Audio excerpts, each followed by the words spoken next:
नमस्कार, राजनीति में स्वागत है आप सभी का। आप सभी के साथ मैं हूं पूजा यादव। देश और प्रदेश की हर राजनीतिक हलचल पर हम रखते हैं पैनी नजर।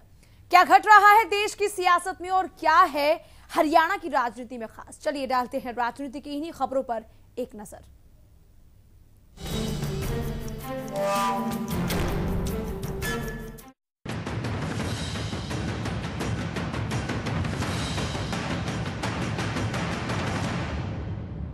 नई लड़ाई, बड़ी लड़ाई, अलग फॉर्मूला, अलग रणनीति, 2 के बाद 4 का नंबर। लेकिन क्या इस 4 के आंकड़े के साथ जीत पाएगी आप? जी हाँ, क्या जीत पाएगी आप? इस वक्त सवाल सबके जहन में यही है। राजनीति की बिसात में अब आप पार्टी ने भी हरियाणा में अपने प्यादों को आगामी लड़ाई के लिए छोड़ दिया है। इस लड़ाई की तैयारी भी शुरू हो गई है, लेकिन अलग फॉर्मूले के साथ कैसे आप हरियाणा में फतह कर पाएगी, यही एक बड़ा सवाल है।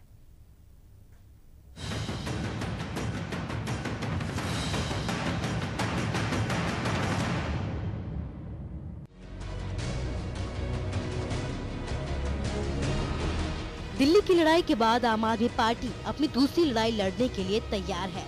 ये दूसरी लड़ाई आम आदमी पार्टी के संयोजक अरविंद केजरीवाल के राज्य हरियाणा से होगी, जिसके लिए आगामी रणनीति तैयार होने लगी है और प्रदेशों से अलग चुनावी समीकरणों वाले हरियाणा प्रदेश के लिए पार्टी का चुनावी फॉर्मूला भी अलग तैयार किया जा रहा है। दिल्ली में 2 राष्ट्रीय पार्टियों के साथ कांटे की टक्कर के बाद अब प्रदेश में 4 पार्टियों को सीधे टक्कर दी जाएगी। आम आदमी पार्टी अभी देश की जो सत्ता प्रतिष्ठान है उसके खिलाफ लड़ने आई है। हरियाणा में जब हम आए हैं तो हम 2 नहीं, दिल्ली में 2 पार्टियों के खिलाफ लड़ रहे थे, हरियाणा में 4 पार्टियों के खिलाफ हम लड़ रहे हैं। मौजूदा वक्त में प्रदेश में कांग्रेस सत्ता में है और बीजेपी हज का गठबंधन में है। इनेलो भी मैदान में है, लेकिन इस चुनावी रणनीति में चारों पार्टियों के साथ सियासी खेल को लेकर आपने प्रदेश में गठबंधन को भी नकार दिया। पार्टी के नेता योगेंद्र यादव कहते हैं कि अगर प्रदेश में गठबंधन होता है तो राजनीति किसके साथ की जाएगी। हरियाणा में जिस तरह की राजनीति वो कर रहे हैं, उस राजनीति के खिलाफ हम लड़ने आए हैं। उनके साथ गठबंधन करेंगे तो राजनीति करेंगे कैसे? लड़ाई बड़ी भी है और नई भी है, इसलिए आप नेताओं ने विधानसभा चुनाव के साथ लोकसभा चुनाव के रणनीति की भी बात की। इस रणनीति में अब पार्टी वंशवाद को कटाक्ष कर अपने भ्रष्टाचार के मुद्दे के साथ मैदान में लड़ने को अपनी तैयारी पर है। अब ऐसे में देखने वाली बात ये होगी कि केजरीवाल की ये रणनीति कितने सियासी समीकरणों को बदल पाती है। ब्यूरो रिपोर्ट, जनता टीवी। जी हाँ, इस वक्त सवाल यही है कि हरियाणा की राजनीति में कितना परिवर्तन हो सकता है। बीजेपी पूर्व सांसद आईडी स्वामी इस वक्त हमारे साथ में हैं। आईडी स्वामी जी, सुन पा रहे हैं आप इस वक्त?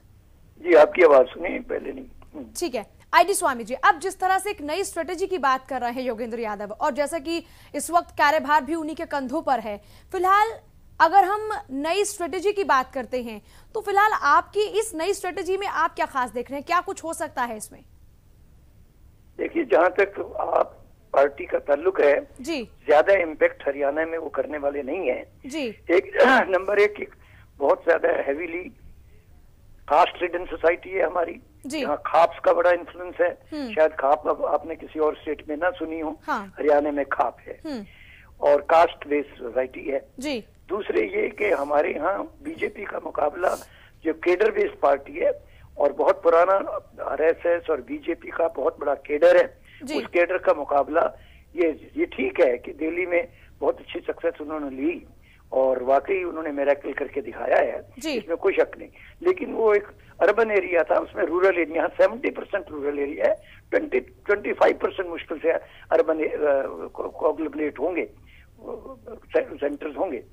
लेकिन उसमें इनका कोई ज्यादा इन्फ्लुएंस करने का मैं नहीं समझता अभी ये उसमें सक्सेस हो सकेंगे। शहरों में भी क्योंकि बहुत सारे लोग गांव से माइग्रेट करके शहरों में आ चुके हैं, शहरों के भी कलर करेक्टरिस्टिक बदल चुका है और रूरल एरिया बहुत रूरल पॉपुलेशन काफी शहरों में माइग्रेट कर चुकी है, वहां भी इनको उतनी सक्सेस नहीं मिलेगी कार्डर बेस्ड पार्टी के मुकाबले में। और कास्ट रिडन सोसाइटी होने की वजह से मैं नहीं समझता। और फिर कार्डर बेस्ड पार्टी जो सैकड़ों सालों से काम कर रही है लोगों में, उनका मुकाबला यूफोरिया जरूर है आपका, इसमें कोई दो राय नहीं, उन्होंने अच्छा काम भी करके दिखाया है, अच्छी अचीवमेंट की है दिल्ली में, लेकिन हरियाणा में कोई इसका ज्यादा इम्पैक्ट हो मैं ऐसा नहीं समझता। आपके पास आएंगे वापस। जगदीश नेहरा भी इस वक्त हमारे साथ में हैं, कांग्रेस के प्रदेश उपाध्यक्ष हैं। जगदीश जी, आप सुन पा रहे हैं इस वक्त? हाँ जी। जगदीश जी, जैसा कि आप देख रहे हैं, आपने दस्तक दे दी है हरियाणा में, और अब हरियाणा की राजनीति में परिवर्तन की बातें भी बार बार सामने आ रही हैं। नई स्ट्रेटेजी का जिक्र किया है। अगर ये नई स्ट्रेटेजी लेकर आते हैं आप वाले, तो ऐसे में हरियाणा की राजनीति में कौन से नए रंग देख रहे हैं आप? ऐसा है कि आपके आने से हरियाणा में तो कोई नया रंग नजर नहीं आता, क्योंकि आपने तो वहां दिल्ली में जो 28 सीटें ले ली और उनकी क्रेडिबिलिटी वहीं 1-2-4 महीने में वहीं पता लग जाएगा आपको। 2-3 महीने में ही सारी बातों का अंदाजा लग जाएगा भी वो पार्टी क्या करती है। जगदीश जी, एक चीज, जैसे कि आप कह रहे हैं कि 1-2 महीने में सब चीजें साफ हो जाएंगी, लेकिन एक बात जो बहुत खास है, जो आम जनता भी देख पा रही है और जो कार्यक्रम के जरिए हम भी जनता के जरिए सुन पा रहे हैं, वो ये है कि अभी तक वंशवाद की राजनीति, परिवारवाद की राजनीति, भाई भतीजावाद अब तक देखा गया है।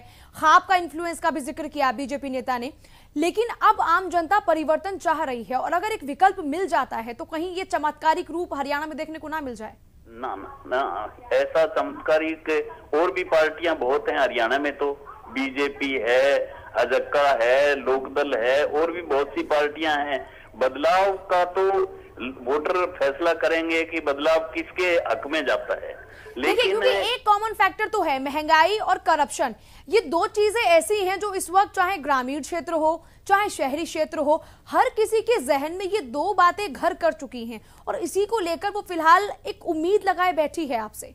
नहीं, ये वो क्या उम्मीद लगाए बैठे हैं? यहाँ जो पहले पार्टियां हैं वो भी तो यही उम्मीद लगाए बैठे हैं, चाहे हजक्का है, चाहे लोकदल है, चाहे ये बीजेपी है, ये भी यही आधार है और मुद्दे लेके कांग्रेस पे वार कर रहे हैं। लेकिन कांग्रेस के एक बड़ी एक सुलझी हुई पार्टी है और उसकी जड़ें बहुत मजबूत हैं, तो इसलिए इनके जो दस्तक देने से कोई फर्क नहीं पड़ता। ये बड़ी बड़ी पार्टियां हैं, इतनी सालों से हमारे कांग्रेस के खिलाफ लड़ रही हैं, वो भी कांग्रेस का इतना कोई जन आधार खराब नहीं कर सकी। तो ये आप अभी 1 साल की पार्टी है और इसने देखना है लोग क्या है, लोग रिजल्ट देखते हैं। रिजल्ट अभी 2-4 महीने में दिल्ली में लेकिन नेहरा जी, अभी तक तमाम पार्टियों के रिजल्ट्स को भी तो आम जनता ने देखा है। यहाँ तो फिर भी परिवर्तन की बात हो रही है, दिल्ली में तो फिर भी परिवर्तन दिख रहा है। जो बातें की गई थी उनको व्यवहार में लाने की पूरी कोशिश की जा रही है। नहीं, कोशिश तो दूसरी पार्टियां जब सत्ता में आती हैं वो भी करती हैं, जो अपना घोषणा पत्र है उसको लागू करते हैं। ये कोई आप पार्टी कोई विशेष अनोखी बात नहीं कर रही, इन्होंने वायदे किए हैं तो वायदे घोषणा पत्र में किए हैं। हर पार्टी जब सत्ता बदलती है तो चाहे बीजेपी आए चाहे दूसरे आए, जो उन्होंने घोषणा पत्र में देंगे तो वो अपना कार्रवाई कुछ हद तक करते हैं, लेकिन पूरी घोषणाएं या जो बातें हैं नहीं कर सकते। तो ये तो आप देखेंगे ये आपकी पार्टी है, ये बिजली और पानी में भी अभी 2 महीने में उलझ के रह जाएगी। ये बार कहाँ निकल सकती है? हरियाणा एक पेचीदा प्रांत है, इसमें जाति पाति का ज्यादा प्रभाव है। वो चलिए, यानी आप मानते हैं कि हरियाणा की राजनीति में जात पात एक खास वो पहलू है जिसके ऊपर राजनीति आज तक की जाती रही है। आईडी स्वामी जी, जैसे कि आप भी चर्चा को सुन रहे हैं और कई पहलू निकलकर सामने आए भी हैं। सबसे पहला ये कि बात हो रही है जो घोषणाएं की जाती हैं, घोषणाएं तो आज तक तमाम पार्टियां करती रही हैं।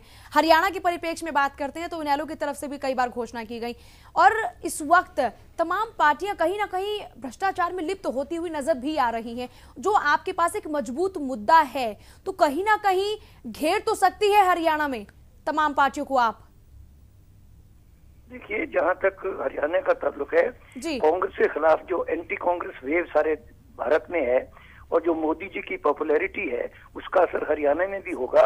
इसलिए जब कांग्रेस बीच में से हट जाती है तो थोड़ा बहुत मुकाबला ये बीजेपी का शायद आप वाली कर सके पार्टी, क्योंकि कांग्रेस कहीं कहीं मुकाबला कर सकेगी। कांग्रेस का ग्राफ इतना डाउन है, सारे भारत में ही है, सिर्फ हरियाणा में नहीं।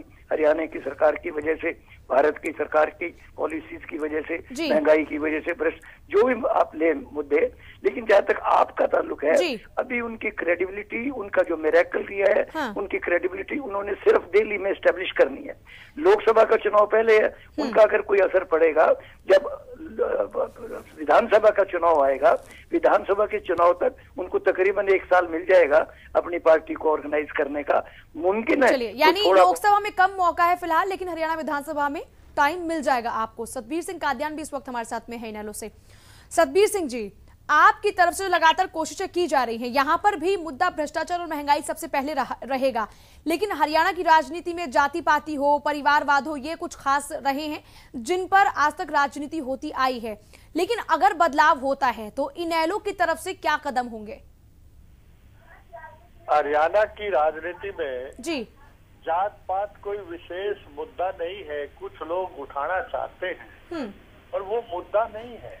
चौधरी देवलाल जी हमारे नेता ऐसे हुए हैं, जब वो कहते थे मैं बूढ़ों की पेंशन करूंगा, कांग्रेसी नेता भजन लाल बंसीलाल कहते थे ये कानून हो ही नहीं सकता जी। बंसीलाल जी कहते थे मैं लॉ ग्रेजुएट हूँ, मैं बना दूं।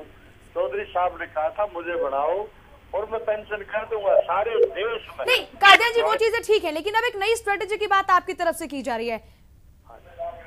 विदेश में पड़े, उन्होंने पेंशन की बात याद नहीं आई। चौधरी देवलाल को पेंशन की बात की और सारे देश में उसके बाद लागू हुई। कितनी है प्रदेश में, कितनी है, कौन कैसी करता है, वो हुई। चलिए, आप सभी मेहमानों का बहुत बहुत शुक्रिया, वक्त की कमी है।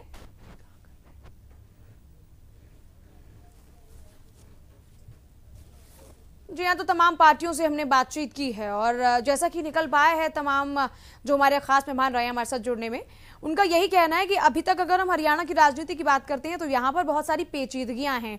और पेचीदगियां इसलिए हैं क्योंकि अभी तक हरियाणा की राजनीति में अलग कुछ हुआ है, लेकिन वो अलग देश से अलग नहीं हुआ। दिल्ली में अब जो बदलाव हुआ है, क्या वो बदलाव हरियाणा में भी होगा, ये आने वाले दिनों में जरूर देखें। लेकिन अभी आपको दिखाते हैं देश की राजनीति में क्या कुछ खास है और प्रदेश की राजनीति में क्या कुछ है। जरा देखिए राजनीतिक हलचल में।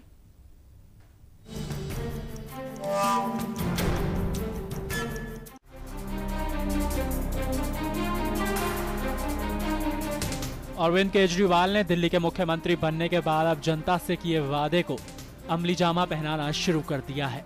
दिल्ली में 1 महीने में हर परिवार को 20,000 लीटर पानी मुफ्त मिलेगा। अरविंद केजरीवाल की अध्यक्षता में दिल्ली जल बोर्ड की बैठक में दिल्ली वासियों को 3 महीने तक मुफ्त पानी देने का फैसला हुआ है। मतलब हर परिवार को 666 लीटर रोज मुफ्त पानी मिलेगा। आपको बता दें कि दिल्ली के मुख्यमंत्री अरविंद केजरीवाल के घर दिल्ली जल बोर्ड की बैठक में यह अहम फैसला लिया गया। कयास लगाए जा रहे थे कि केजरीवाल की खराब तबीयत के चलते आज मीटिंग रद्द हो सकती है, लेकिन केजरीवाल ने इसके बावजूद बैठक कर यह अहम फैसला लिया। गौरतलब है कि केजरीवाल ने सोमवार को मुफ्त पानी देने की योजना का ऐलान करने को कहा था। मुख्यमंत्री अरविंद केजरीवाल ने दिल्ली वासियों को ये सौगात फिलहाल 3 महीने तक के लिए दी है। देखना होगा कि उसके बाद भी यह घोषणा जारी रहती है या नहीं। वहीं दिल्ली वासियों की निगाहें बाकी दूसरे वादों पर भी टिकी हुई हैं, जो केजरीवाल ने दिल्ली की जनता से किए थे।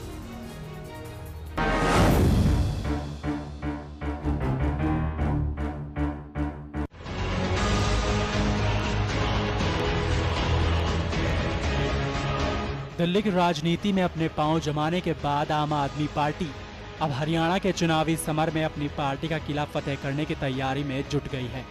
इसके लिए आम आदमी पार्टी ने हरियाणा प्रदेश की सियासत में अपनी हुकूमत का झंडा फहराने का काम शुरू कर दिया है। सूत्रों के हवाले से खबर है कि योगेंद्र यादव को हरियाणा का प्रदेश प्रभारी नियुक्त किया गया। वहीं सूत्रों के हवाले से खबर यह भी है कि योगेंद्र यादव आगामी लोकसभा चुनाव गुड़गांव से लड़ सकते हैं। पिछले कई दिनों से योगेंद्र यादव हरियाणा में लगातार दौरा कर रहे हैं। मैं हरियाणा का रहने वाला हूँ।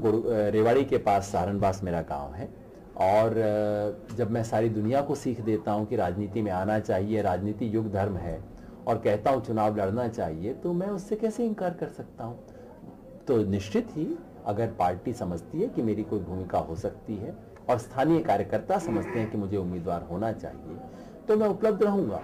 लेकिन पार्टी को एक बहुत बड़ा फैसला अभी लेना है, वो ये है कि विधानसभा चुनाव को देखते हुए लोकसभा चुनाव में हमारी रणनीति क्या होगी। क्या मेरा उपयोग सबसे अच्छा ये होगा कि मैं एक कॉन्स्टिट्यूएंसी लड़ूं, क्या उपयोग ये होगा कि मैं बाकी पूरे हरियाणा में घूमूं, अगर एक कॉन्स्टिट्यूएंसी लड़ूंगा तो बाकी पे क्या असर पड़ेगा।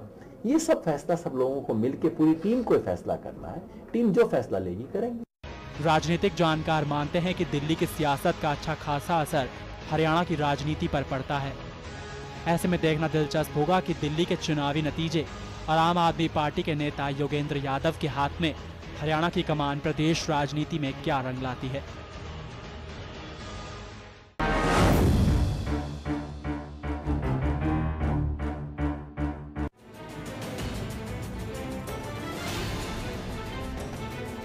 हरियाणा कांग्रेस भले ही अपने आप को प्रदेश की सबसे मजबूत और ताकतवर पार्टी बताती हो, लेकिन अक्सर प्रदेश कांग्रेस का कमजोर चेहरा सामने आ ही जाता है।